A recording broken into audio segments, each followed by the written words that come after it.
मकर संक्रांति हिंदू धर्म का एक प्रमुख त्योहार है।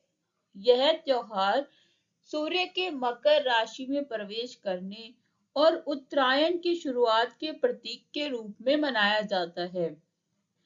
इस दिन को देवताओं का दिन भी कहा जाता है। मकर संक्रांति को उत्तरायण भी कहा जाता है। इस दिन सूर्य धनु राशि को छोड़कर मकर राशि में प्रवेश करता है।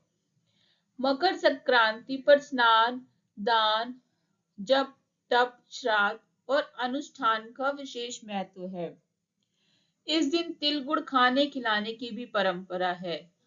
मकर संक्रांति के दिन पतंग उड़ाने का भी विशेष महत्व है। मकर संक्रांति को लेकर अलग-अलग प्रांतों में अलग-अलग नामों से जाना जाता है। इसकी कुछ मान्यताएं भी हैं, जैसे महाभारत के अनुसार भीष्म पितामह ने सूर्य के उत्तरायण होने पर ही महाशुक्ल अष्टमी के दिन स्वेच्छा से शरीर का परित्याग किया था। हिंदू धर्म की मान्यताओं के अनुसार इस दिन भगवान विष्णु ने असुरों का अंत कर उनके सिरों को मंदार पर्वत में दबाकर युद्ध समाप्ति की घोषणा की थी। आखिर मकर संक्रांति का त्योहार मनाया क्यों जाता है, इसके पीछे एक कहानी भी है। मकर संक्रांति के दिन ही गंगा जी भागीरथ के पीछे पीछे चलकर कपिल मुनि के आश्रम से होती हुई सागर में जाकर मिली थी। महाराज भागीरथ ने इस दिन अपने पूर्वजों के लिए तर्पण किया था। इसलिए मकर संक्रांति पर पश्चिम बंगाल के गंगा सागर में मेला भी लगता है। मकर संक्रांति का इतिहास क्या है? मकर संक्रांति सूर्य के मकर राशि में प्रवेश का प्रतीक है, जो सर्दियों के अंत और लंबे दिनों की शुरुआत का प्रतीक है। ऐतिहासिक कृषि समुदायों में इस खगोलीय घटना का बहुत महत्व था। यह फसल के मौसम की शुरुआत का संकेत था और किसानों के लिए फलदायी उपज के लिए जश्न मनाने और धन्यवाद देने का समय था। 14 जनवरी को मकर संक्रांति क्यों मनाई जाती है? हिंदू धर्म की मान्यताओं के अनुसार इस दिन भगवान विष्णु ने असुरों का अंत कर उनके सिरों को मंदार पर्वत में दबाकर युद्ध समाप्ति की घोषणा की थी। इसलिए इस मकर संक्रांति के दिन को बुराइयों और नकारात्मकता को समाप्त करने का दिन भी मानते हैं। इस त्योहार को अलग-अलग प्रांतों में अलग-अलग नामों से जाना जाता है। मकर संक्रांति मनाने की वजह क्या है? जब सूर्य देव शनि की राशि मकर में प्रवेश करते हैं, तब मकर संक्रांति मनाई जाती है। सूर्य और शनि पिता पुत्र हैं।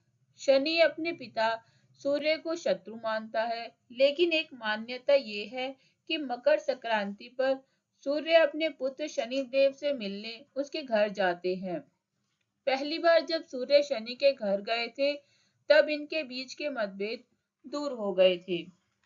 मकर संक्रांति के दिन खिचड़ी क्यों मनाई जाती है? खिचड़ी में प्रयोग होने वाले चावल का संबंध चंद्रमा से, उड़द की दाल का शनिदेव से, हल्दी का संबंध गुरुदेव से और हरी सब्जियों का संबंध बुध देव से होता है। इसके अलावा घी का संबंध सूर्य देव से है। इसलिए मकर संक्रांति की खिचड़ी को बेहद खास माना जाता है। मकर संक्रांति का दूसरा नाम क्या है? मकर संक्रांति को संक्रांति, पोंगल, माघी, उत्तरायण, उत्तरायणी और खिचड़ी आदि नामों से भी जाना जाता है।